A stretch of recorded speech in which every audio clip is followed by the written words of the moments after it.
오늘 우리는 다 같이 갈라디아서 3장 15절부터 있는 말씀을 우리가 공부하겠습니다.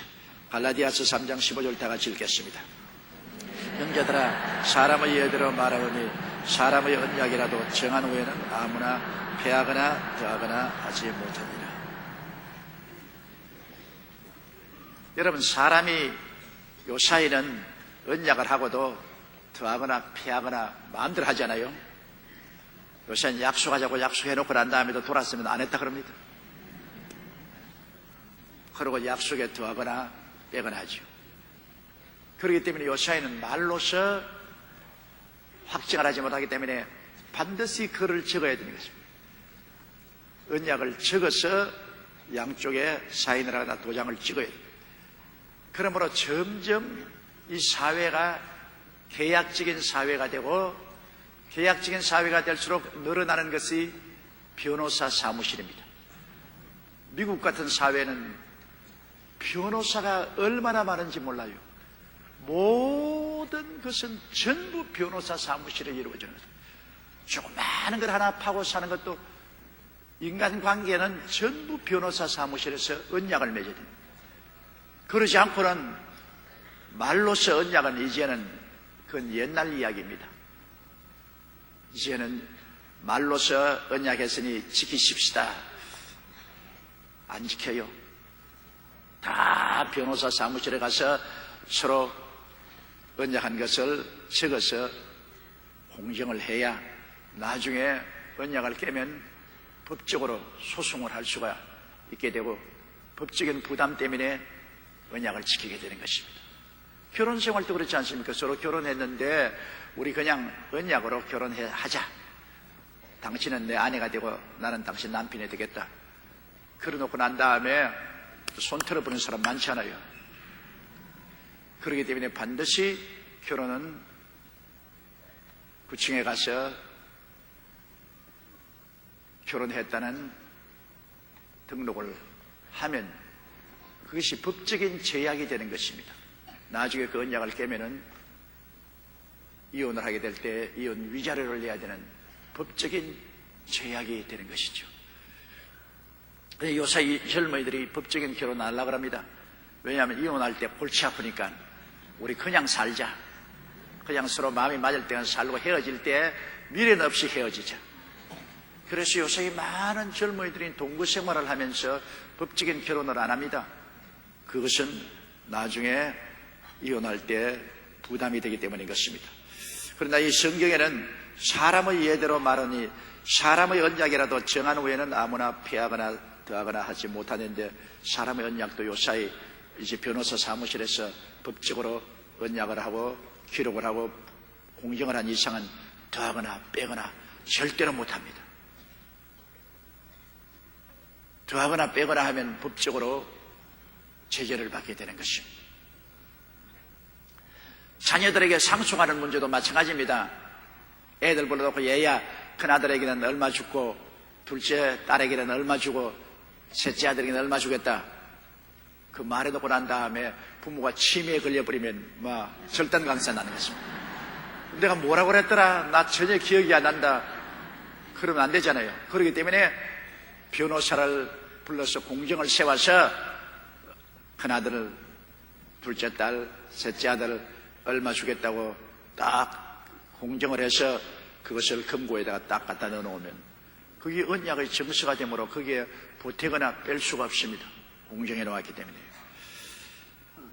그러므로 사람의 관계에서도 이와 같이 확실한 언약을 세워놓으면 보태기나 빠지를 못하는데 16절요. 이 약속들은 아브라함과 그 자손에게 말씀하신 것인데 여럿을 가리켜 자손들이라 하지 아니하고 오직 하나를 가리켜 내 자손이라 하였으니 곧 그리스도라. 그런데 하나님께서 아브라함의 자손을 통해서 온 세계 만민에게 복을 주겠다고 하셨는데 그때 하나님께서 아브라함의 자손들이라고 말하지 않았습니다. 아브라함의 자손 한 사람을 말했습니다. 아브라함의 자손들 많아요. 이스마엘도 아브라함의 자손이요. 이삭도 아브라함의 자손이죠.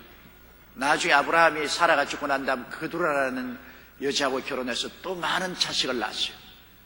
그 아브라함의 혈통에서 태어났다고 해서 다 아브라함의 자손이 되는 것 아닙니다. 하나님의 언약의 자손만이 아브라함의 자손이 되는 것입니다. 언약의 자손. 그러므로 하나님의 언약 맺은 자손은 이삭밖에 없습니다. 이삭을 통해서 하나님께서 만민에게 복을 주겠다. 아브라함의 자손.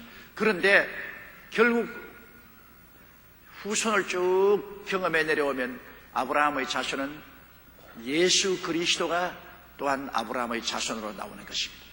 이삭은 바로 예수 그리스도의 모형인 것입니다.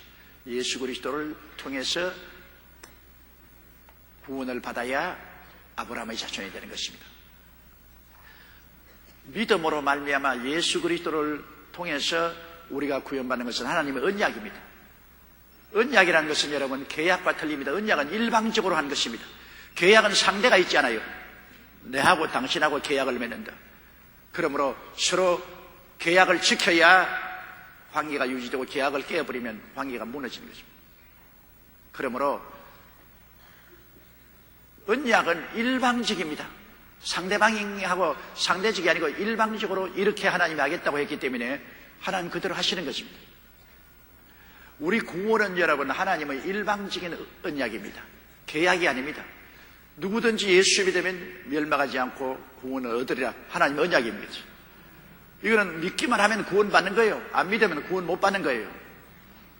계약의 조건이 없습니다. 그러나 구약 성경은 그는 언약이 계약입니다.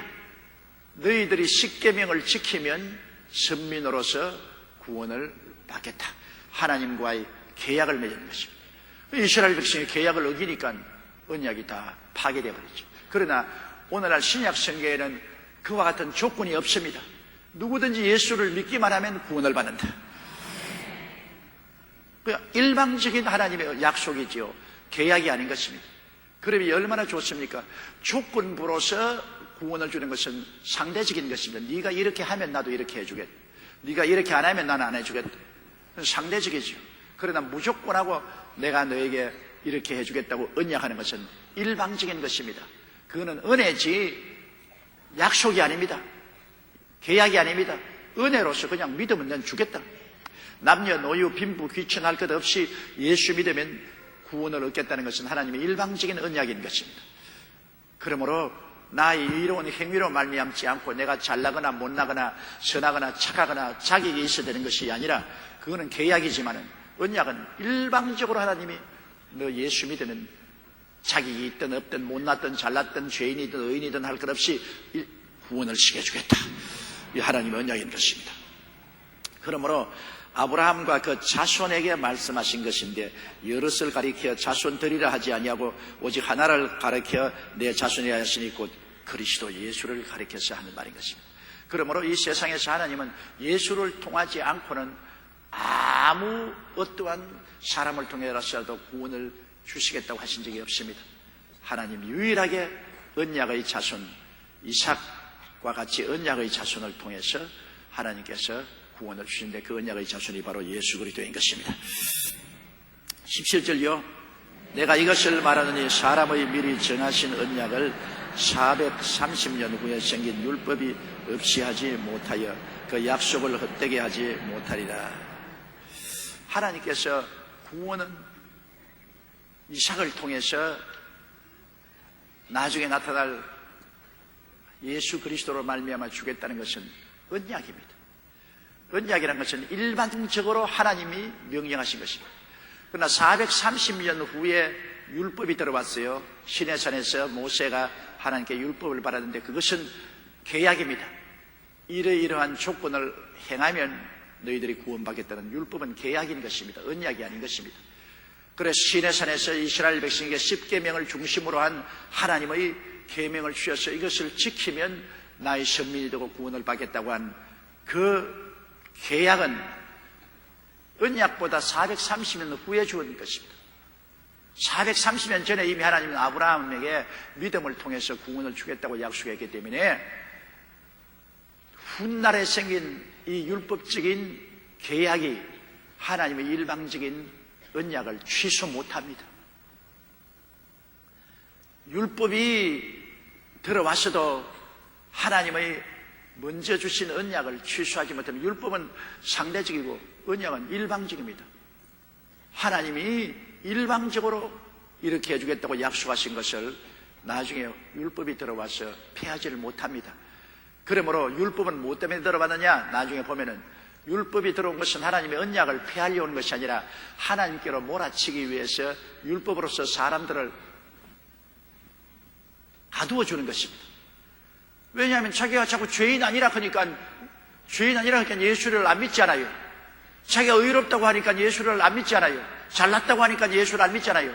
그러나 율법이 들어와서 이 자식아, 너 죄인이도 보통 죄인이 아니다. 새까만 죄인이다. 이 자식아, 네가 잘난 게 아니라 죽게 되었다. 너 고약한 놈이다. 율법은 우리를 폭로합니다. 자기 자신이 율법 앞에서 완전히 폭로가 되고 이제는 죄인이요 못났고 좌절과 절망에 처하여 죽을 수밖에 없으니까 누구에게로 돌아옵니까? 하나님이 예수를 통해서 구원해 주겠다는 약속이 있기 때문에 전부 여지없어 손들고 옵니다. 들고 오는 것입니다. 그러므로 율법은 참 좋은 것입니다. 율법이 몽둥이가 되어서 우리를 후려 때려가지고서 우리를 빨가벗겨 놓지 아니하면 절대로 주님께로 안 나옵니다. 사람들은 지가 잘난 줄 알고 있으니까요. 나는 예수님 없어도 다 구원받을 수 있고 잘 살 수 있고 좋고 걱정할 거 없다고 생각합니다. 그러나 율법이 들어와서 우리가 얼마나 처참한 죄인이며 부족하고 인간의 힘으로 도저히 살아갈 수 없다는 것을 빨가벗겨 놓으면 그 다음 옷을 입혀줄 주님을 찾아가는 것입니다. 지가 옷을 입고 있으면 옷이 필요 없다고 생각하지 않습니까? 율법이 들어와서 그 늑마 같은 옷을 벗겨버리고 뻘거벗었으니까 이거 도저히 부끄러워서 할 수가 없습니다. 옷을 입혀줄 자가 누굽니까? 예수님이 십자가의 보혈로 값주고 산 의로운 옷은 예수님이 입혀주므로 그러니 예수께로 나온단 말입니다. 율법이 온 것은 우리를 뻘거벗기 위해서 온 겁니다. 율법이 참 무지무지한 무서운 것이지만은 우리를 뻘거벗기는 놀라운 일을 해주심으로 우리에게 옷을 입혀주시는 하나님의 언약의 구주 예수 그리스도에게 찾아오게 만들어주는 좋은 역할을 하게 되는 것입니다. 18절요. 만일 유업이 율법에서 난 것이면 약속에서 난 것이 아니라 그러나 하나님의 약속으로 말미암아 아브라함에게 은혜로 주신 것이라. 구원은 율법에서 난 것이 아니잖아요. 금시 말하기를 율법은 우리를 구원할 힘은 없지 않아요. 우리 빨가벗길 힘만 있지. 구원은 하나님이 예수를 믿음으로 구원 얻겠다고 아브라함에게 약속해 주신 예수께로 돌아와야 구원을 얻는 것이죠. 그러므로 우리가 유업은 율법에서 난 것이 아닙니다. 구원이란 유업은 율법에서 난 것이 아니요 하나님의 약속에서 난 것입니다. 그러므로 약속이란 것은 하나님이 우리가 자격이 있어 주는 것이 아니라 무자격해도 하나님의 은혜로 주신 것이기 때문에 믿기만 하면 받을 수가 있는 것입니다.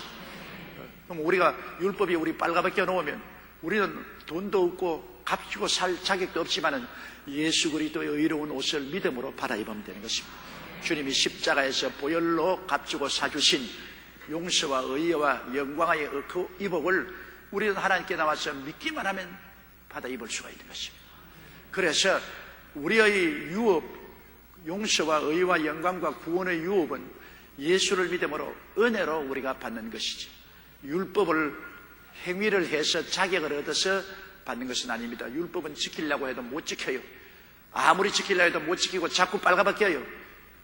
율법은 우리를 입히려고 준 것이 아닙니다. 빨가벗기려고 준 것입니다. 우리를 의인으로 만들기 위해서 준 것이 아니라 죄인으로 만들기 위해서 율법이 준 것입니다. 법이 없으면 죄도 없어요, 여러분. 교통신호에 여기는 유턴 하지 마시오 하는 법이 없으면 마음대로 유턴해도 교통수경이 안 잡아요. 그러나 하루아침에 이게 유턴하면 안 됩니다 하고 법을 만들어 놓으면 그 다음부터 유턴하면 다 잡혀요. 법이 없으면 안 잡혀요.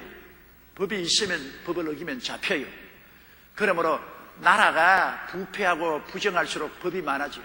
온갖 법을 다 만들어서 잡으려고 하니까 법이 많아져요. 나라가 의롭고 깨끗할수록 법이 없어져요. 왜냐하면 잡을 사람이 없기 때문에 법을 많이 만들 필요가 없죠. 우리나라에도 법이 점점 많아지는 것은 세태가 점점 더 악해지고 죄인이 점점 많아지기 때문에 그 다양한 악과 죄를 잡으려고 법이 많아지는 것입니다. 그러나 사람들이 점점 의로워지고 거룩해지고 깨끗해지면 법이 없어집니다. 잡을 필요가 없으니까요. 그러므로 법은 죄인을 잡기 위해서 있는 것입니다. 은혜는 용서하고 구원하기 위해서 있는 것입니다. 잡힌 놈이 용서해달라 그러지 안 잡힌 놈이 용서해달라 그럽니까? 잡히면 한 번만 용서해달라고 그럽니다. 한 번만 용서해달라. 그러니까 율법은 잡아서 너 살라 그거든 예수님께로 가거라. 안 그러면 죽었어. 안 그러면 너는 뭐 지옥불에 활활 탈 거야. 그래 내가 너를 잡았으니 너가 살고 싶으면 예수께로 가고 안 살고 싶거든 잡힌 그대로 지옥으로 내려가라. 그거인 것입니다. 그 율법이란 얼마나 좋은지 몰라요. 우리를 때려잡아가 예수께로 가도록 만들어주는 놀라운 인도자가 되는 것입니다. 그러므로 구원은 율법을 지킴으로 오는 것이 아니라 예수를 믿음으로 온다는 것을 우리가 확실히 알아야 되는 것입니다. 19절요. 그런즉 율법은 무엇이냐? 범법함을 인하여 더한 것이라. 천사들로 말미암아 중보의 손을 빌어 베푼 것인데 약속하신 자손이 오기까지 있을 것이라. 그럼 율법은 뭐냐? 범법함을 인하여 더한 것이라. 죄가 없으면 율법을 줄 필요 없잖아요. 죄를 범하기 때문에 죄를 잡기 위해서 율법을 주셨는데 그 율법은 하나님이 일방적으로 주신 것이 아니고 모세와 천사를 중매자로 삼아서 상대적으로 준 것입니다. 중매인을 통해서 주신 것입니다. 하나님이 직접 주시는 것하고 중개자를 통해서 준 것하고는 권세와 위험이 다릅니다. 하나님이 직접 주신 것은 패할 수 없어요. 그러나 중매인을 통해서 호렙산 가시는 굴이 됐어. 중매를 통해서 천사 통해 모세를 통해서 준 것은 언제나 취소할 수 있습니다. 그거는 상대적입니다. 하나님이 직접 주신 것은 취소하지 못해. 하나님이 당신 자신을 어떻게 취소합니까? 그러므로 율법은 중개자를 통해서 주었기 때문에 언제고 그것은 철폐될 수 있는 것입니다. 하나님이 직접 준 언약은 세세 뭉토록 철폐될 수가 없는 것입니다. 20절요. 중보는 한편만 위한 자가 아니요 오직 하나님은 하나님이 한 것입니다. 중보는 하나님 편에 사람 편에 서서 중보를 하는 하나님 말씀을 받아서 사람에게 전달해 주는 것입니다. 그러나 하나님은 한 분뿐이다. 하나님이 언약은 하나님이 직접 하십니다. 중매자 통하지 않습니다. 하나님이 직접 하십니다. 그건 취소될 수 없습니다. 하나님의 구원 보십시오. 하나님이 세상을 이처럼 사랑하사 독생자를 주었으니 누구든지 저를 믿으면 멸망하지 않고 영생을 얻으리라. 하나님이 직접 주신 말씀입니다. 직접 언약입니다. 예수님 하나님의 아들이 오셔 직접으로 우리에게 구주가 되어주신 것이기 때문에 중개자가 필요 없습니다. 우리가 직접 예수님을 통해서 하나님의 구원을 받습니다. 율법은 하나님이 직접 주신 것 아닙니다. 하나님 모세를 통해서 주신 것입니다. 그렇기 때문에 하나님께서 일방적으로 주신 언약과는 틀립니다. 이것은 상대적이기 때문에 이것은 이쪽 상대가 불순종하고 지키지 않으면 하나님이 철폐해버립니다. 이건 너와 나와의 사이의 문제이기 때문에 중매자를 통해서 너에게 전달해 주는데 네가 안 하겠다고 하니까 철폐됩니다. 여러분 결혼하고 한 가지입니다.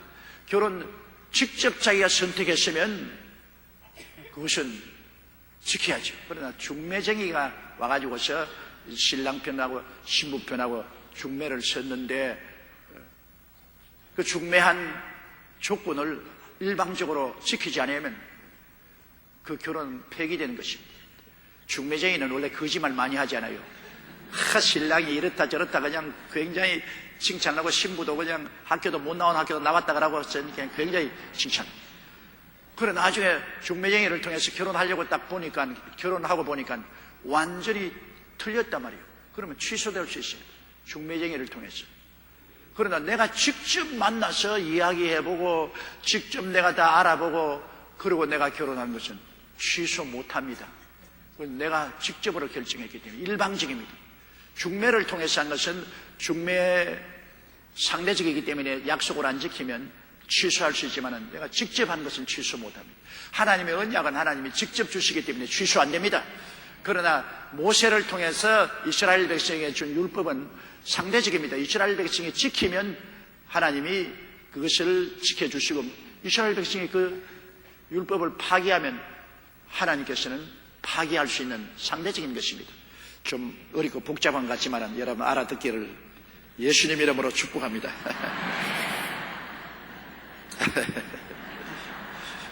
21절요. 그러면 율법이 하나님의 약속들을 거스리느냐? 결코 그럴 수 없느니라. 만일 능히 살게 하는 율법을 주셨다면 의가 반드시 율법으로 말미암느니라. 그럼 율법이 하나님과 원수가 되느냐? 아닙니다. 율법은 하나님의 원수가 되는 것이 아니라 하나님을 도와주는 지팡이와 막대기가 되는 것입니다. 왜냐하면 율법이 우리를 죄인으로 안 만들어주면 우리가 용서와 의를 찾아 나갈 수가 없지 않아요.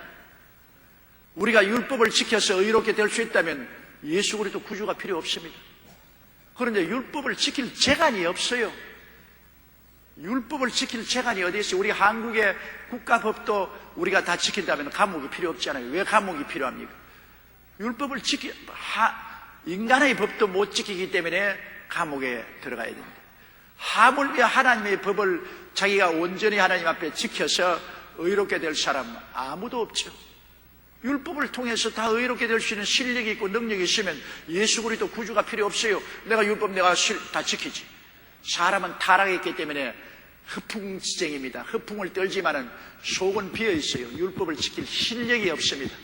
실력이 없어요. 옛날에 미국 사람이 한국에 처음 왔을 때 그때는 영어를 요거만치만 해도 뭐 기세당당했습니다. 해방되고 난 다음 미국 사람 왔을 때 영어 몇 마디만 하면 일본 적산집을 그냥 얻기도 하고 뭐 어마어마한 큰 소리 했습니다. 영어 잘하는 것이 그때 그렇게 부럽대, 우리 어릴 때 보니까. 그런데 아버지가 논밭 다 팔아가지고서 아들을 일본 동경에 가서 공부를 시켰는데 이놈이 아버지 돈 가지고 공부는 안 하고 내내 유흥으로 돌아다니고 놀기만 했다. 그런데 미군들이 상륙했을 때 우리 아들은 일본 동경 가서 공부했기 때문에 영어를 할 줄 알고 이제는 우리 아들 통해서 크게 성공하게 되었다. 그래 아들이 돌아왔을 때 아버지가 물었습니다. 너 영어를 잘하는데 이제 우리 이제 팔자 펴게 됐으니 어디 영어 좀 해봐라. 이 말을 뭐라고 말하냐? 가만히 하이또 슈벨. 하이라는 것은 이런 말로 팔이란 말입니다. 수벨이라는 것은 미끄러진다는 말인 겁니다. 파리가 미끄러진다. 영어 아닙니다. 영어는 forehead지, forehead인데 하이또 슈벨. 영어같이 들리거든요. 와, 영어 잘하구나. 그러면 농사지는 저 논두렁을 뭐라고 하니까 농처럼 그러거든. 와, 우리 아들 뭐 영어 뭐 기가 막히게 말한단 말이지. 그래가 아들을 데리고 미국 사람에게 딱 가니까 미국 사람이 와서 하이또 슈벨, 논처럼. 그러니까 미국 사람이 볼태기를 올리시래요. 어디 사람을 놀려도 이 분수가 있지 웃기는 소리 아니오. 그래서 낭패를 했다는 이야기를 제가 어릴 때 들었었습니다. 이 가짜를 말하면 가짜는 통과가 안 돼요. 속에 실력이 없으니까 안 되잖아요. 그러나 열심히 공부해서 속에 실력이 딱 들어있으면 문제에 딱 부딪히면 문제를 해결할 수 있잖아요. 속에 들은 것이 있기 때문에. 속에 들은 것이 없이 있는 채 하다가 나중에 실제로 큰 낭패 당하거든요. 그러면 아담의 자손들은 속에 들은 실력이 없어요. 의롭게 살고 거룩하게 살고 정결하게 살고 율법을 지키려면 하는 실력이 없어요. 실력이 없는 사람이 세상에 나오니까 실력이 없으니까 그저 죄짓고 불의하고 추악하고 온갖 거짓말, 도둑질, 음란, 방탕 온갖 것 다 하고 사는 거예요. 지킬 힘이 없지 않아요. 그 율법이 나와도 큰 소리만 하고 문제없이 지킨다. 어디 지켜봐라. 하나도 못 지켜요. 전부 죄인으로 돌아왔습니다. 모든 사람이 죄를 범하였음에 하나님의 영광에 이르지 못하더니. 그러므로 율법은 지킬 사람이 없기 때문에 율법을 통해서 생명을 이룰 사람이 아무도 없어요. 율법 앞에는 모든 육체가 죄인으로 드러나는 것입니다. 하나님의 율법 앞에 죄인으로 드러나지 않을 사람이 하나도 없습니다. 율법을 온전히 지킨 사람이 누가 있나요? 제가 옛날에 대전에서 집회하면서 여러분 가운데 스스로 율법을 지켜서 의롭다 할 자신 있는 사람 손들라고. 그러니까 한 30대 남자가 손을 쫙 뜨더라고요. 그래서 나는 여태까지 태어나서 지금까지 율법을 완전히 지켜서 의롭다함을 얻을 자신을 가진 사람은 처음 봤다고 하니까 그 옆에 있는 부인이 막 손을 흔들어요. 왜 그러니까 우리 남편요, 미쳐서 병 고침 받으러 데리고 왔어요. 율법을 다 지켜서 의롭다고 하는 사람은 미친놈이라 그렇게 말할까? 정상적인 사람은 그런 말 할 사람 아무도 없습니다. 여러분 가운데도 혹시 미친 사람이 있을는지 몰라요. 그러니까 율법을 지켜서 의롭게 할 자신 있는 사람 손 안 들어보세요. 다 정상적인 사람이네. 손 드는 사람은 미친 사람이요. 아무도 율법을 지켜서 의롭게 된 사람 없어요. 그렇기 때문에 율법이 들어온 것은 우리들을 죄인으로 드러나게 만들기 위해서 그렇게 한 것입니다. 너는 완전히 죄인이다. 너는 의롭지 못하다. 너 실력으로는 결코 하나님 앞에 나갈 수 없고 지옥불에 불탈 것이다. 그럼 어떻게 할까요? 나는 어찌 할까요? 그러니 예수님이 너 죄를 대신해서 십자가에 못 박여 몸지고 피 흘려 죽으셨으니 예수를 믿고 용서와 의를 받아라. 그 예수를 믿고 용서와 의를 받고 나니까 하나님이 성령을 보내주셔서 실력이 생기는 것입니다. 성령이 들어오면 이제 의롭게 살 힘이 생기거든요. 예수 믿고 용서와 의로움을 얻게 나니까 성령을 주셔서 성령으로 기도하고 성령으로 믿고 성령으로 행함으로 이제는 율법을 능히 지키고 살 수 있는 능력이 생겨나는 것입니다. 능력 없이 아무것도 할 수 없습니다. 능력 없이 어떻게 해나요? 능력이 있어야 할 수 있죠. 예수 믿고 용서받고 의롭다함을 얻어야 성령이 오셔서 우리에게 능력을 주시는 것입니다. 22절요. 그러나 성경이 모든 것을 죄 아래 가두었으니 이는 예수 그리스도를 믿음으로 말미암은 약속을 믿는 자들에게 주리 하심이라. 얼마나 감사합니까? 성경에 보면 율법이 모든 사람을 죄 안에 가두어 놓았습니다. 전부 이놈아 너도 죄인이다, 너도 죄인이다, 너도 죄인이다. 전부 다 풍선 뜨는 놈들을 다 때려잡아 가지고서 가두어 놓고, 자 이제는 죄인들이 이제 가두었으니 이제는 형무소에 갈 도리밖에 없습니다. 형무소는 지옥 아닙니까? 영원한 하나님의 형무소인 지옥에 갈 수밖에 없어 좌절하고 있는데 거기에 복음이 전파되는 게 없어. 여기에 길이 있다.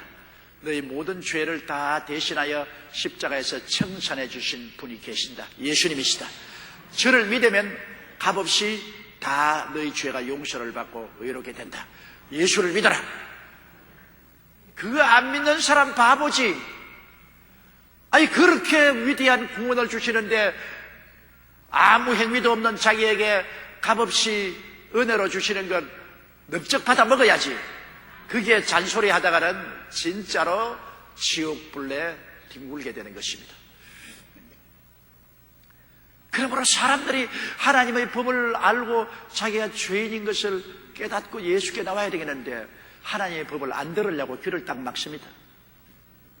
아무리 하나님 말씀을 해도 나 못 들었어. 나 하나도 못 들었어. 왜? 들으면 죄가 드러날까 싶어서 안 들으려고 하는 겁니다. 여러분 안 듣는다고 죄인이 아닙니까?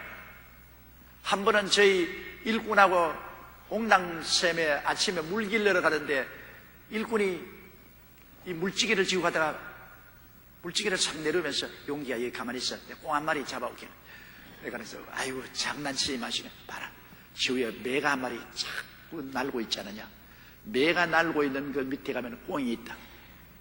그래 숲으로 뛰어가더니만 붉은 꽁 한 마리를 산채로 잡고 왔어. 그 왜 그래? 꽁이 매가 도니까 꽁은 눈에만 안 보이면 숨긴 줄 알고 머리만 박아놓습니다. 온 몸뚱어를 공중으로 다 내놓고 머리만 풀 밑에 박아놓고 자기 눈에 안 보이니까 안 보이는 줄. 내 눈에 안 보이니 안 보인다, 안 보인다, 안 보인다. 그러니까 우리 일꾼이 가서 꽁을 산채로 그대로 잡아왔어요. 여러분 자기 눈에 안 보인다고 해서 다른 사람에게 안 보이나요? 다른 사람에게 다 보이는 것입니다. 내가 율법을 안 듣겠다고 하나님 법을 나는 안 들어. 난 율법 안 들었으니까 난 죄인 아니야. 자기 눈만 감고 아웅한다고 해서 다른 사람이 하나님 보시기에 죄인 아닙니까? 죄인이지요. 그러므로 율법을 모르고 죄를 지은 사람도 지옥 가고 율법을 알고서 죄를 지은 사람도 지옥 가는 것입니다. 오직 지옥 안 가는 사람은 자기 죄를 깨닫고 회개하고 예수 믿는 길밖에 없어요. 온 천하에 종교가 많지만은 모두 다 율법적인 종교인 것입니다. 수양을 닦아라, 도덕을 닦아라, 고행을 하라, 착한 일을 해서 그 결과로 천당 간다. 착한 일을 해서 천당 갈 만큼의 어려운 사람 아무도 없지 않아요. 천하 인간에게 구원받을 만한 다른 이름을 주신 적이 없다고 베드로는 말했습니다. 기독교의 위대한 점은 우리가 도덕과 수양을 닦아서 고행이나 자격을 얻어서 율법을 지켜서 구원받는다고 하는 것이 아니라 우리는 모두 다 절망적이고 모두 다 죄인이고 모두 다 쇠폐한 나무 잎사귀 갖고 더러운 걸레같이 더러운 인생들로 우리는 구원 못 받는다. 그러나 하나님의 아들이 오셔서 우리의 죄를 대신 짊어지고 하나님 앞에 심판을 받아서 그 죄를 다 갚았다. 우리의 죄의 빚을 예수님 억만장자가 오셔서 대신 갚아주었다. 십자가에서. 그러므로 예수를 구주로 믿으면 모두 다 죄에서 빚에서 해방이다.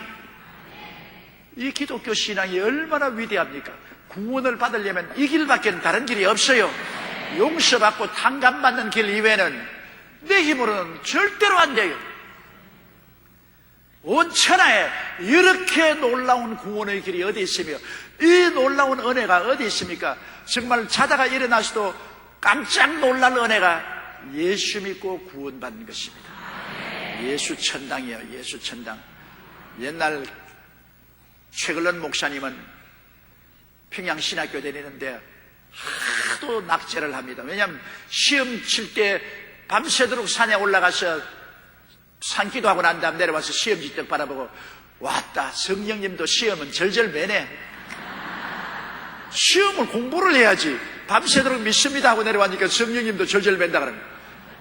하도 낙제를 하니까 나중에 평양신학교 교장이 와서 졸업장을 떠서 나가달라고 빌었습니다.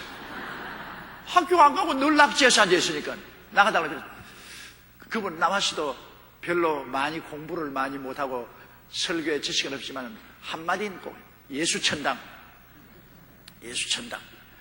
예수 믿어야 천당 간다. 그 확실한 진리 아닙니까? 행함으로 구원받는 것이 아니라 은혜로 믿음으로 천당 간다. 그런데 하루는 이 학생들이 학교에서 쫙 나오니까 예수 천당, 얘들아 다 예수 천당. 그런데 한 아이에게 나가서 예수 천당. 그러니까 아유 아버지 내 아닙니까? 딸이에요 딸이. 야 이년아 딸이라도 예수 천당이다.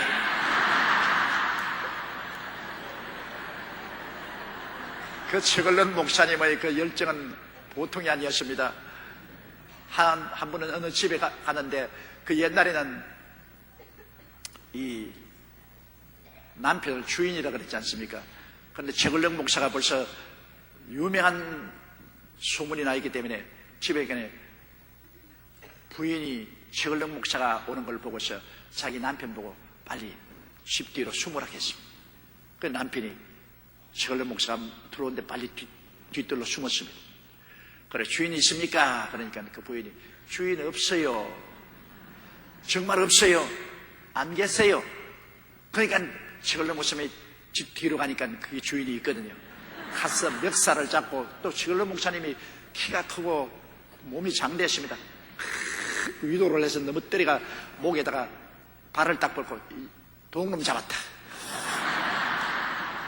분명히 여기 부인이 주인이 없다 했는데 외간 남자가 집 뒤에 와 있으니 동놈 잡았으니 이놈 경찰서로 가자. 아이고 내가 주인입니다. 거짓말 마라. 부인이 주인이 없다 그랬다. 그래 닌 동놈이다. 넌 오늘 내 손에 죽었다. 살려주십시오. 예수만 믿으면 살려주겠다. 아이고 예수 믿겠어요. 예수 믿겠어요. 그래가 털털 털고 나와서 회개해. 예수 믿어. 최근은 목사의 전도 방법은 그런 방법이었습니다. 그러고라도 그는 정말로 많이 전도했습니다. 수많은 사람을 주께로 인도했었습니다. 그가 단순한 메시지 예수 천당 그 말 한마디가 모든 진리가 그 속에 들어있는 것입니다. 예수 천당이지 예수 이외에는 천당 없어요. 예수 외에는 지옥밖에 없습니다. 예수 그리스도 안에서만이 천당이 있는 것입니다. 그러므로 여러분도 전도가 정 안 되거든 예수 천당만 외치십시오. 예수 천당입니다. 예수 없으면 지옥입니다. 예수 믿고 천당 갑시다. 그 다음에는 성령이 역사해 줄 것을 믿어야 될 것입니다. 23절요. 믿음이 오기 전에 우리가 율법 아래 매인받고 계시될 믿음의 때까지 갇혔다. 믿음이 오기 전에까지는 예수님 2000년 전에 십자가에 못 박여 피 흘려 죽으시고 우리 죄의 빚을 청산하기 전까지는 전부 율법 하에서 갇혀 있었습니다. 율법이 전부 다 우리를 죄의 감옥에 갇혀 놓았습니다. 왜냐하면 예수님 믿음이 전파될 때 예수님을 믿게 하려고 미리 율법이 때려잡은 것입니다. 미리 일찌감치 와서 때려잡아 놓았지. 전부 다 별 도리 없이 너희 힘으로 능으로 구원받지 못하고 너희들은 뭐 이제는 절망이라 갈 길이 없다 때려잡아 놓고 그 다음에 예수님이 구원의 길을 전파하기 위해서 하나님이 그렇게 섭리하신 것이라고 말씀하고 있는 것입니다. 24절이요. 이같이 율법이 우리를 그리스도에게로 인도하는 몽학선생이 되어 우리에게 믿음으로 말미암아 의롭다 하심을 얻게 하려 하심이라. 몽학선생, 옛날에 우리 한국에서는 부잣집에서는 자식들을 수당에 가서 공부시키는데 벌써 4살, 5살 될 때부터 수당에 보내요. 하늘천 따지 가물 연두르간 지부집 준넓은 그칠왕 천자문을 그때부터 가르치기 시작한 것입니다. 그런데 이제 양반집 자식들, 선비의 자식들이 일찌감치부터 수당에 가서 앉아가지고서 선생님에게 매를 맞아가면서 공부하는 게 참 안 좋거든요. 괴롭거든요. 자기 친구들 상민들의 애들은 세기도 차고 연도 날리고 숨바꼭질도 하고 노니 너무나 그것이 하고 싶거든. 그래가 그냥 학교를 보내면 수당에 가지 않고 뺑소니를 쳐버리는 것입니다. 가서 그냥 제기 치는 애들하고 제기 차고 숨바꼭질하고 연 날리고 그리고 공부를 안 해요. 그래서 주인이 종을 시켜가지고서 섬을 시켜서 어린아이 때는 4살 5살 되기는 업고 수당에 데려가게 하고 나이가 6, 7살 되면 손으로 잡고서 수당에 가도록 만들어집니다. 그 종을 뭐라고 하냐면 몽학선생이라고 합니다. 어린아이의 선생이라. 이 몽학선생이 업고 가든지 손으로 잡고 안 가면 얘들 옆으로 쇠버리니까 몽학선생입니다. 그래서 이 몽학선생에게는 상당히 권세를 주인이 줘서 말 안 듣거든 때려도 좋다. 말 안 들으면 때리고 기합을 넣어도 좋다고. 그래서 몽학선생 말 안 듣다가 뺨도 얻어맞고 엉덩이도 얻어맞고 그러면서 수당에 가요. 그런데 이 몽학선생은 뭐 가르치냐? 가르치는 것은 없어요. 오직 수당으로 데리고 가는 역할만 하지. 가르치는 것은 수당의 선생님이 하는 것입니다. 율법이 뭐냐? 몽학선생이라고 말했습니다. 우리를 수당으로 데리고 간다. 안 그러면 안 가려고 자꾸 빼니까, 예수 안 믿으려고 자꾸 도망치니까 율법이 몽학선생이 되어서 우리를 업고 잡고 협박하고 공갈해서 수당 선생님 내려가는데 수당 선생님이 누구냐? 예수님이신 것입니다. 율법은 몽학선생으로 우리를 몰아서 수당 선생님에게로 데려가고 수당에 가면 예수님께서 우리에게 구원의 도리를 가르쳐 주어서 영생을 얻고 구원을 받게 만들어 주신다는 것입니다. 25절요. 믿음이 온 후로는 우리가 몽학선생 아래 있지 아니하로다. 이제 예수를 믿고 구원을 받고 난 다음에는 선생이 필요 없잖아요. 이 몽학선생이 강제로 데리고 수당에 데려갔다가 이제 나중에 수당에 딱 취미가 들어서 선생님의 말씀을 재미있게 듣고 배우게 되면 이제는 아유 몽학선생 나를 데리고 다닐 필요 없다. 내가 수당에 가는 것이 너무나 재미가 있다. 필요 없다. 자기가 수당에 취미를 붙이고 공부를 하게 되면 이제 몽학선생이 필요 없어요. 우리가 예수를 믿고 은혜를 받게 되면 율법이 필요 없어요. 이제는 율법이 우리를 협박하고 공갈해서 예수교로 나가라고 안 해도 우리가 좋다고 얼씨구나 나가게 되는 것입니다. 예수 믿는 게 얼마나 좋아요. 우리 텅 빈 가슴 속에 예수님이 들어와서 주인이 되면은 여러분 얼마나 좋습니까? 성경에 보면 주인 없는 집을 뭐라고 말했습니까? 우리 사람은 다 집으로 만들어졌어요. 우리는 하나님이 거하시든지 마귀가 있든지 거할 집입니다. 인간은 집으로 지어졌어요. 그런데 성경에 보면은 이 집에 귀신이 한 놈 딱 주인으로 들어앉아있어요. 타락한 사람은 다 태어날 때부터 벌써 죄인이기 때문에 귀신이 들어앉아 있는 것입니다. 그런데 그 주인이 귀신이 들어앉는데 우리는 그 집 종이 아닙니까? 종은 주인을 섬기는데 종이 열심히 주인을 섬기다가 종이 가만히 있었네. 나는 이게 도저히 귀신 섬기고 있을 수 없으니 이걸 물리쳐야 되겠다. 자기가 노력을 하고 아주 거역을 해서 수양과 도덕을 닦고 해서 귀신을 물리쳤어요. 귀신을 쫓아냈어요. 집을 깨끗이 소지했습니다. 마음을 이제 술 먹던 건 안 먹고 담배 피던 건 안 피우고 방탕 안 하고 올바르게 딱 마음을 작정해서 그 마귀의 주인을 쫓아내고 있는데 마귀가 쫓겨나가서 재미가 없거든. 물 없는 곳으로 돌아다니며 괴로우니까 가만 와서 보니까 집이 비었는데 주인이 없거든. 그러니까 이제 들어가야겠다. 내가 저놈보다 약해서 쫓겨나왔는데 이번엔 7 귀신을 데리고 7 놈을 데리고 들어가니 뭐 도저히 막을 수가 없으니까 7 귀신이 들어와서 주인으로 점령을 하니 이제는 그 나중 형편이 처음보다 훨씬 나빠져서 난장판이 된 것입니다. 세상에서 아무리 수양과 도덕을 닦고 호행을 하고 해서 몸과 마음을 깨끗하게 해서 마귀를 내어 쫓는다 하더라도 주인이 없는 빈집으로 있으면 소재해놔도 소용이 없어요. 이 주인은 누가 들어와야 됩니까? 예수님이 주인으로 들어와야 되는 것입니다. 예수님 하늘과 땅과 세계와 그 가운데 모든 것을 지으신 예수님이 우리의 주인으로 딱 들어와 앉아 계시면 사탄이 왔다가 7길로 도망을 치지. 어디에 감히 사탄이 예수 그리스도 앞에 나옵니까? 예수께서 십자가에서 사탄을 심판하시고 정사와 권세를 다 뺏어버렸는데 예수님이 마음의 주인으로 들어오고 우리는 예수님을 섬기는 종으로 살아야 되는 것입니다.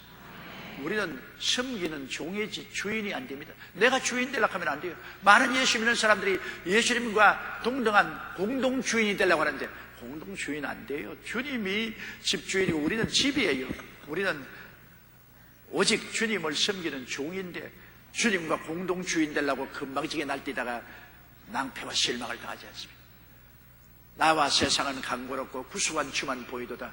하늘과 땅과 세계와 그 가운데 모든 것을 지으시고 우리를 위해서 죽었다가 부활하신 전지전능무소부지하신 예수님만이 우리의 주가 되시고 주인이 되시는 것입니다. 예수님을 내 마음의 주인으로 모셨으면 자나 깨나 예수님께 집중해야 되는 것입니다. 자나 깨나 예수님을 예배하고 찬미하고 감사하며 예수 그리스도를 모시고 살아야 됩니다. 우리는 혼자 사는 사람 아닙니다. 어른을 모시고 삽니다. 예수 그리스도가 우리 주인이요 우리 어른이요 예수님 모시고 사는 것이 우리들인 것입니다. 우리가 밥을 먹어도 예수님 모시고 우리가 잠을 자도 예수님 모시고 우리가 직장을 구해도 예수님 모시고 사업을 해도 예수님 모시고 어른을 모시고 우리가 이 세상을 살게 되는 것입니다. 그래서 시편 127편에 야훼께서 집을 세우지 아니하면 세우는 자의 수고가 헛되다. 하나님 모시지 않고 집을 짓고 인생의 집을 지어도 다 헛일이던데 하나님 모시고 주인 없이 하면 야훼께서 성을 지키지 않으면 80군의 경시하며 한데서 차로다. 예수님이 주인이 되어서 우리의 인생의 성을 지켜주시고 삶을 지켜주셔야지 예수님 없이 인간으로서 자기 인생을 지키려는 것은 나중에 창수가 나고 홍수가 나면 다 무너지고 마는 것입니다. 주인인 예수님을 마음속에 꼭 모시고 주인을 모시고 사는 여러분 되시기를 주의 이름으로 축원합니다. 예수님이 주인으로 오시면 얼마나 예수님은 사랑의 주인, 은혜의 주인, 축복의 주인, 평안의 주인, 화평의 주인. 예수님이 오시면 의와 평강과 희락이 마음속에 충만하고 믿음, 소망, 사랑이 넘쳐나니 예수님 주인 얼마나 좋습니까? 그러므로 예수 믿는 것보다 큰 복이 없어요. 우리가 인생을 살면서 진실한 삶의 의미와 목적과 가치도 내 속에 계신 예수님이시고 참된 평화와 화평과 기쁨도 예수님이시고 행복은 예수께로 말미암아 오는 것이지 예수님 떠나서 행복은 절대로 다가오지 않습니다. 그 외에는 다 거짓이요. 돈이 행복입니까? 거짓말입니다. 권력이 행복입니까? 거짓말입니다. 세상 쾌락이 행복입니까? 거짓말입니다. 이는 다 헛되고 헛된 거짓말입니다. 물거품같이 잡으면 아무것도 남는 것 없습니다. 진실한 내용은 예수님이 내용인 것입니다. 그러므로 예수님 그리스도와 더불어 항상 사는 여러분 되시기를 주의 이름으로 축원합니다. 26절요. 너희가 다 믿음으로 말미암아 그리스도 예수 안에서 하나님의 아들이 되었으니 할렐루야. 행위로 말미암아 된 것이 아니라 믿음으로 말미암아 되었습니다. 행위는 율법의 심판을 받아서 아예 박살이 나고, 율법 앞에서 행위는 박살이 나고, 오직 예수를 믿음으로 말미암아 용서와 의를 받고 하나님의 아들이 되었습니다. 믿음으로, 믿음으로. 따라 말씀하세요. 믿음으로, 믿음으로, 믿음으로, 오직 믿음으로. 행위로는 안 돼요. 행위는 율법의 심판을 받아서 박살이 나버립니다. 율법 행위는 율법 앞에 설 수가 없어요. 박살이 나고, 오직 예수 그리스도의 은혜를 믿음으로, 예수님이 날 위해서 짐 짊어 주시고 날 위해서 일해 주신 그 보람을 의지하는 믿음으로, 그 은혜를 믿음으로 구원받는 것입니다. 믿으면 하겠네. 오직 믿음이 우리를 구원하시는 것입니다. 27절요. 누구든지 그리스도와 합하여 세례를 받은 자는 그리스도로 옷 입었으니. 우리 예수님으로 세례 받는다는 것은 뭡니까? 세례라는 것은 예수 그리스도와 함께 물무덤에 장사 지내고 죽고 예수 그리스도와 함께 부활하는 것을 세례라고 합니다. 세례라는 것은 예수 그리스도와 하나됨을 표시하는 것입니다.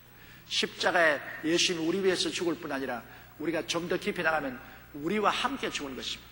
내가 그리스도와 함께 십자가에 못 박였나니, 그러므로 예수 그리스도와 함께 죽고 함께 장사 지내고 함께 부활한 것을 우리에게 체험시키기 위해서 우리가 물무덤에 들어가서 장사 지내고 물무덤에서 그리스도 이름으로 부활하는 것을 말하는 것입니다. 원래 세례라는 것은 여러분 침례가 원래 세례입니다.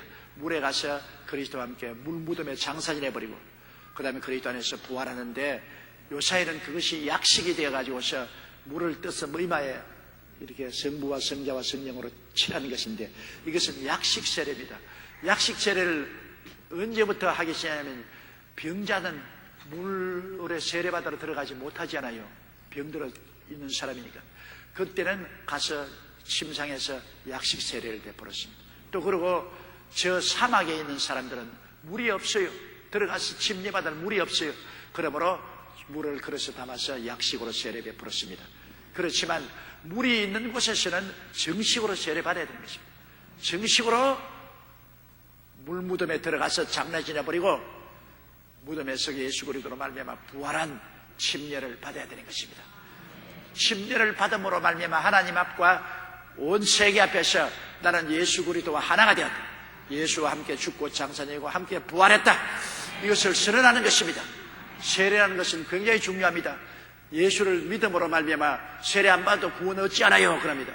우편 강도는 세례 안 받아도 주님의 나라에 임할 때 나를 기억하소서 하니까 예수님이 오늘날은 나와 함께 낙원에 그는 십자가에 못 박여 있기 때문에 내려와서 세례 받을 여가가 없어요. 지금 죽어가니까. 믿음으로 구원받았지만은 우리가 믿음으로 구원을 받은 사람은 주님이 세례를 받으라고 명령하셨기 때문에 세례를 받아야 되는 것입니다. 세례를 받음으로 내 마음속에 한 신앙의 획이 꺼지는 것입니다. 전에는 왔다 갔다 했는데 세례 받음으로 말미암아 단호하게 성령께서 우리에게 획을 꺼주는 것입니다. 이제는 예수 그리스도와 함께 죽고 장사내고 그리스도와 함께 부활해서 이제 예수 그리스도로 옷 입은 사람이 되었습니다. 이제는 예수 사람이 되고 말았어요. 예수와 함께 죽고 장사지고 예수 그리스도를 통해서 부활했으니 이제는 예수 그리스도가 내 안에, 내가 예수 그리스도 안에 있어 그리스도로 옷 입은 사람들이 되는 것입니다. 여러분 예수를 믿고 세례를 받은 사람은 모두 다 예수님이 여러분 안에 계시고 여러분이 예수님 안에 있고 그리스도로 옷 입은 사람들이 되는 것입니다. 예수님이 구만리 장천 멀리 있다고 생각하면 절대로 안 됩니다. 예수님은 현실적이에요. 지금 내 안에 계셔요. 내가 지금 예수님 안에 계셔요. 눈에 안 보이더라도 눈에 보이는 것보다 더 확실한 겁니다.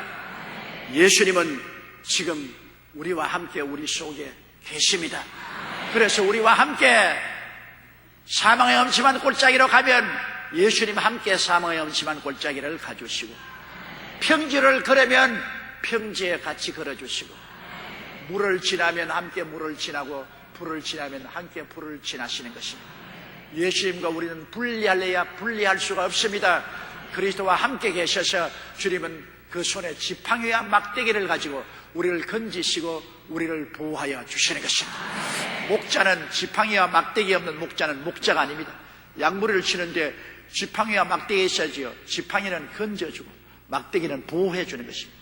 예수님은 우리의 목자로서 그 손에 지팡이를 들고 막대기를 들고 우리를 어려움에서 건져내 주시고 우리 원수를 막대기로 쳐서 보호해 주시는 역할을 하시기 위해서 여러분과 항상 같이 계신 것입니다. 여러분 속에 주님이 집을 삼고 같이 계시거든요. 가정에 계시고 직장에 계시고 여러분의 일생을 통해서 예수 그리스도와 같이 계십니다. 여러분 옷을 입고 있으면 옷이 여러분과 하나가 되어 있잖아요. 옷이 하나가 되어 있습니다. 예수를 옷 입듯이 입고 있으니까 예수님이 여러분과 하나가 되어 있죠. 그러므로 얼마나 고마운지 몰라요. 우리가 예수 그리스도를 믿는 사람은 결코 외롭지 않고 고독하지 않습니다.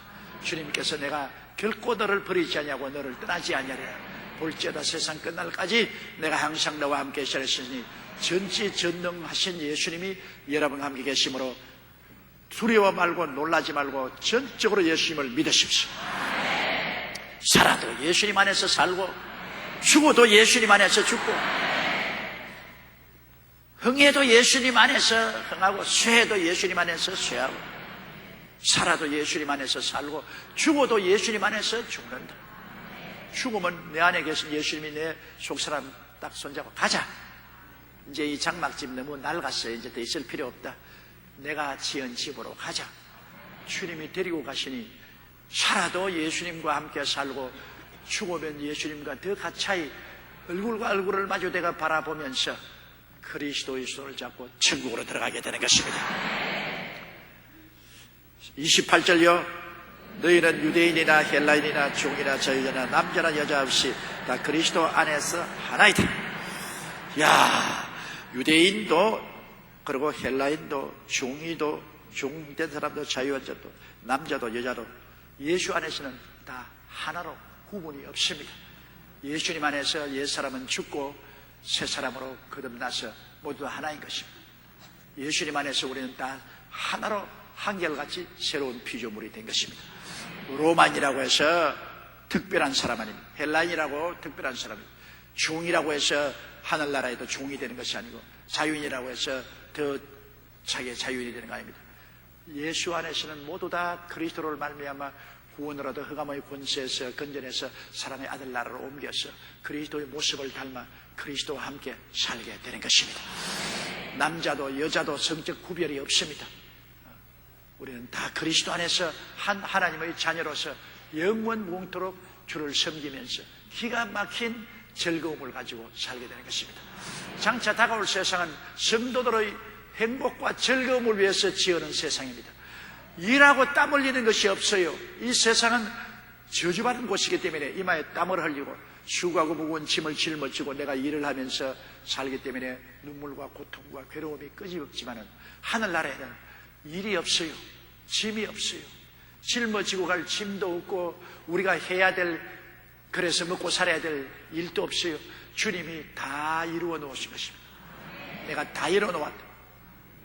그곳에서는 주님이 예비한 것을 100% 즐기며 사는 것입니다. 자고 나도 즐기고 깨고 나도 즐기고 세월이 지나가도 즐기고 억금년이 지나가도 즐기고 피곤치 않습니다. 아무리 뛰어다니고 등산을 하고 다른 박질해도 피곤한 게 없습니다. 그리고 곤비함이 없습니다. 마음에 염려, 근심, 불안, 초조, 절망, 슬픔이 있어 마음이 우울하고 곤비하게 되고 살 희망이 없으면 곤비가 없습니다. 마음이 항상 새로워지는 것입니다. 새 힘을 얻어 독수리가 날개치며 올라가는 것 같은 신바람 나게 사는 것이 천국입니다. 그러니 여러분 한번 생각해 보십시오. 내가 이렇게 설명해도 천국의 만분지 1도 표현 못한 것입니다. 아예 바울 선생은 이야기 안 하겠다 그랬습니다. 이야기하면은 서투르게 이야기해서 천국을 설명 못하기 때문에 내가 셋째 하늘에 올라가 보았는데 인간의 말로서 말할 수 없다고 그랬습니다. 이 말로서 표현하려니까 오히려 그 잘못 표현할까 싶어서 바울 선생은 내가 말 못하겠다 그랬습니다. 바울은 말 못하겠는데 나는 말 좀 했어요. 이 아름다운 천국을 놓치면 인생을 허살한 것입니다. 지옥에 내려가면 얼마나 고통스럽겠습니까? 희망이 없는 곳, 영원히 불타는 곳, 영원히 불타는 곳. 여러분 성면 보십시오. 성면은 불에 넣으면요 스스로가 불이 타는 게 아니라 불이 성면 속에 들어가서 성명이 불덩어리가 됩니다. 불덩어리가 되지만 성명은 타지 않습니다. 타지 않으면서 불이 속에 들어가서 불덩어리가 돼요. 우리 영혼은 지옥에 들어가면 타지 않습니다. 불이 영혼 속에 들어와서 불덩어리가 돼요. 세세 뭉토록 불덩어리가 되어서 고통을 하면서도 안 죽어요. 안 죽고 불덩어리가 되는 것이 성면하고 한 가지입니다. 차라리 죽어버리면 좋죠. 그 얼마나 잡입니까? 그 고통이 없어지고 그냥 죽어 없어지면 얼마나 잡이겠습니까? 그러나 영혼은 죽지를 않아요. 영원히 불길 속에 발부둥 치고 있어야 되니 차라리 안 태어나면 좋죠. 그래서 예수님은 가룟 유다를 보고 유다야 차라리 안 태어났으면 좋을 뻔당했다고 말했습니다. 안 태어났으면 좋을 뻔당했다. 하나님은 인생에게 정말 좋게 하기 위해서 하나님의 형상과 모양대로 지어받게 했습니다. 하나님은 영이시니까 우리는 영으로 지어받았습니다. 하나님이 우리에게 영원히 살게 하기 위해서 짐승들은 육혼만 가지고 죽으면 없어지지 않고 영원히 살게 하기 위해서 우리 영혼을 만들어 주었는데 이것이 오히려 안 믿는 사람은 큰 화가 되었습니다. 차라리 육혼만 가지고 이 땅에 살다가 죽어서 없어져 버리면 모르겠는데 영혼을 가진 사람은 죽지 않기 때문에 구원받은 사람은 너무나 영광스럽게 하나님과 더불어 영생복락을 누리지만은 구원을 못 받은 사람은 영원히 죽을 수가 없이 지옥에서 불타야 되는 것입니다. 그러므로 인간은 극치의 기쁨을 누리는 존재가 될 수도 있고 극도의 절망에 처할 인간이 될 수 있는 양극을 가지고 있는 것입니다. 그러므로 우리가 예수를 전도하는 것이 얼마나 화급한지 몰라요. 믿으면 구원 얻고 믿지 않으면 지옥 가는데요. 그러니 어찌한지 구원해야죠. 어찌한지 믿든지 안 믿든지 구원해야죠. 교회 교인 수가 많아지고 적어지고 그건 문제가 아닙니다. 교회 교인 수 모아가지고서 사업하려는 겁니까? 하늘나라는 사업하는 것이 아닙니다. 이거는 구원하는 것입니다. 어떠한 사람이 저보고 자꾸 대교회주의자고 욕을 하는데 큰 교회 세웠습니다. 교회당 크게 짓고 대교회주의. 저는 교회 사업하려고 큰 교회 지은 건 아닙니다. 영혼 구원받아서 자꾸 수가 들어오니까 수용하려고 크게 지었지 대교회주의를 해본 적이 없어요. 대교회주의 한다고 교인들이 모여오나요? 나 대교회주의 하니까 오시오! 그래가 그냥 다 모여온다면 한국의 교회 앙클교회 누가 있겠습니까? 대교회주의 한다고 오지 않습니다. 말씀을 듣고 영혼 구원이 되어서 숫자가 자꾸 늘어가니까 수용하려니까 교회가 커졌죠. 교인이 적어지면 교회 또 큰 교회 가질 수 없이 교회를 적게 할 수 있죠. 대교회주의라고 한다고 해서 교회가 되는 것이 아니라 영혼을 많이 구원하면 교회가 커지는 것입니다. 우리가 중요한 것은 그 사람 교회가 얼마나 크냐 적으냐 그런 자랑하지 말고 얼마나 많은 영혼을 구원하느냐 그것이 문제인 것입니다. 얼마나 많은 영혼에게 전도하고 얼마나 많은 영혼을 불길 가운데서 끄집어내느냐 이게 하나님 앞에 중요한 것입니다. 교회가 커지는 것도 많은 교인들이 모여서 영혼 구원을 위해서 합동하여 기도할 수 있도록 하기 위해서 교회가 커지는 것이고 교회가 커지는 것도 많은 성도들이 연보를 내어서 더 많은 영혼을 구원하기 위해서 하는 것입니다. 우리 교회같이 교회가 크니까 우리 교회가 500교회를 개척하겠다고 달라들어서 근 300교회를 지금 개척했지요. 나중에 필요하면 5000교회도 개척하려는 것은 돈 없으면 개척도 못해요. 그러니까 교회가 커지니까 교인들이 헌금 모아서 개척교회하고 온 세계 600명의 선교사를 내보내서 선교사들이 일을 하고 그리고 사회에 공헌하기 위해서 엘림갓 복지동산같이 청소년들 교육시키고 노인들 돌보고 그리고 국민일보같이 문화선교를 통해서 매일매일 같이 기독교의 복음을 심고 온 한국 전체 구석구석마다 달리게 하는 이러한 일들은 교회가 크니까 그런 유익이 있어요. 그러나 교회는 사업하는 것이 아닙니다. 그렇기 때문에 내가 이런 사업하기 위해서 교회를 키우겠다. 그런다 교회가 커지는 거 아닙니다. 하나님이 영혼 구원을 많이 해주어서 교회가 커지면 그 교회는 그 힘을 가지고 더 많이 영혼 구원을 하기 위해서 사회 다방면으로 진격해 나가야만 되는 것입니다. 첫째도 구원이요, 둘째도 구원이요, 셋째도 영혼 구원인 것입니다. 영혼 구원만 마치면 교회는 이 땅에서 더 이상 필요 없어요. 주님이 오신 날 이 건물 주님 가지고 갈 줄 압니까? 아닙니다. 주님께서 여러분을 데리고 가시는 것입니다. 여러분이 보배지 이 건물이 보배는 아닌 것입니다. 29절요. 너희가 그리스도께 속한 자면 곧 아브라함의 자손이요 약속대로 유업을 이을 자들. 하나님께서 아브라함에게 언약을 하시기를 너희 후손은 이삭으로 말미암으리라. 그런데 우리가 그 이삭의 모형이 바로 예수 그리스도인 것 때문에 우리가 그리스도를 믿고 그리스도에 소속되었으면 아브라함의 자손이요, 아브라함의 자손이면 아브라함의 상속을 받을 자인 것입니다. 아브라함은 어떤 사람입니까? 하나님이 내가 너에게 복주고 복주며 번창케 하고 번창케 하리라. 예수 믿는 사람 복복게 되어 있어요. 왜냐하면 우리는 믿음으로 아브라함의 자손이 되고 아브라함의 유업을 이을 자라고 했으니까. 아브라함은 벌써 이 땅에 있을 동안에 하나님께서 언약을 주었습니다.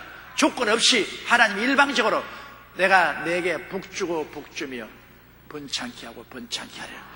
아브라함이 하나님을 믿고 순종할 때 하나님은 복을 주고 번창케 했습니다. 우리가 하나님의 언약을 믿고 순종하면 우리도 다 복받을 후보자들인 것입니다. 아브라함의 유업을 이을 자들이니까 우리는 복된 사람이요 복인이 되었다는 확신을 가져야 되는 것입니다.